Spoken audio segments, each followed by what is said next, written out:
Today நம்ம என்ன video பார்க்க போகிறோன்னா நார்த்தங்காய் ஊறுகாய் எப்படி செய்கிறதுன்னு பார்க்க போகிறோம். ஒரு வருஷம் ஆனால் கூட இந்த ஊறுகாய் வந்து கெட்டு போகாது. அதே சுவையோடு நீங்கள் எப்படி செஞ்சீங்களோ அதே சுவையோடு இருக்கும். வாங்க எப்படி செய்யலான்னு வீடியோக்குள்ளே போய் பார்க்கலாம்.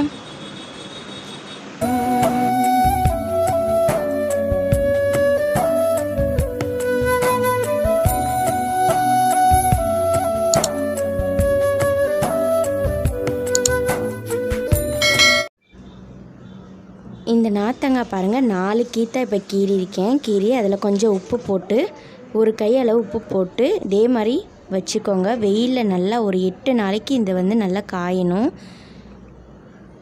காஞ்சதுக்கப்புறம் தான் நம்ம ஊறுகாய் வந்து செய்ய முடியும். இது முதல் நாள் ஊற வச்சுருக்கேன், பாருங்கள் எப்படி இருக்குன்னு.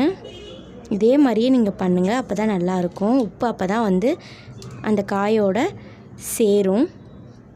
இது 2வது நாள். வெயிலில் நல்லா காய வைக்கணும். இப்படி 8 நாளைக்கு நீங்கள் இதே மாதிரி வெளியில் எடுத்து வச்சு காய வச்சுக்கோங்க. இப்போ ஒரு கடாயில் எண்ணெய் ஊற்றிக்கலாம். எண்ணெய் நல்லா காஞ்சதுக்கப்புறமா பட்டை மிளகா ஒரு 10-15 எடுத்துக்கோங்க, காரத்துக்கு ஏற்ப. கொஞ்சம் மன்னிச்சிக்கோங்க, இந்த வீடியோ எப்படியோ எடுக்க முடியாமல் போயிடுச்சு. நீங்கள் ஒரு 10-15 பட்டை மிளகாவை நல்லா பொன்னிறம் ஆற வரைக்கும் வதக்கிக்கோங்க. 1 ஸ்பூன் வெந்தயம் அதையும் போட்டு வதக்கி இப்போ மிக்சியில் நீங்கள் நொரன்னு அரைச்சிக்கோங்க. வெந்தயத்தையும் கருக விட்டுறக்கூடாது, பொன்னிறமாக ஆற வரைக்கும் நல்லா வதக்கிக்கோங்க. இப்போ நம்ம மிக்சியில் நொரன்னு அரைச்சிக்கலாம். இப்போ நம்ம பட்டை மிளகா வறுத்தோம்ல, அதே கடாயில் கொஞ்சோண்டு எண்ணெய் விட்டு ஒரு கைப்பிடி அளவு வெள்ளைப்பூடு போட்டு அதையும் நல்லா வதக்கிக்கலாம். கொஞ்சம் 1 ஸ்பூன் அளவு பெருங்காயப்பொடி போட்டுக்கோங்க, அப்போ தான் ஊறுகாய் நல்லா மணமாக இருக்கும்.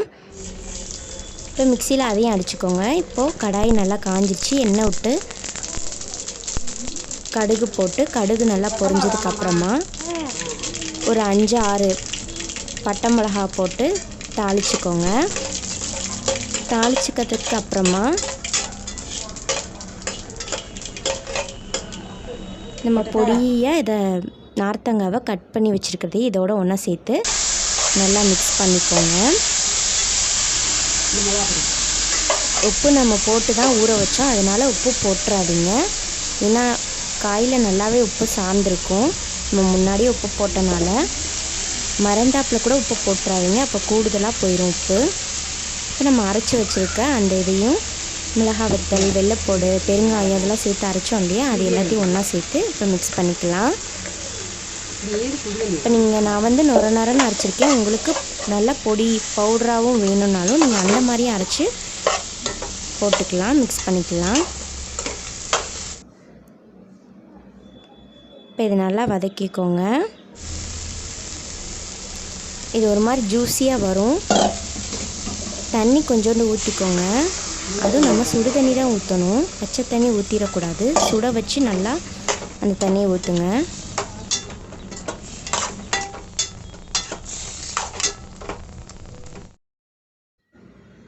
கண்டிப்பாக உங்களுக்கு இந்த வீடியோ பிடிக்கும்னு நான் நம்புகிறேன். நீங்கள் இதே மாதிரியே உங்கள் வீட்டில் செஞ்சு பார்த்துட்டு எப்படி இருந்துச்சுன்னு எனக்கு கமெண்டில் சொல்லுங்கள். அப்புறம் நிறைய பேர் வீடியோ மட்டும்தான் பார்க்குறீங்க, சப்ஸ்கிரைப் பண்ண மாட்டேறீங்க. ப்ளீஸ் தயவுசெய்து சப்ஸ்கிரைப் பண்ணிடுங்க. சப்ஸ்கிரைப் பண்ணிவிட்டு வீடியோ பாருங்கள். Thank you so much.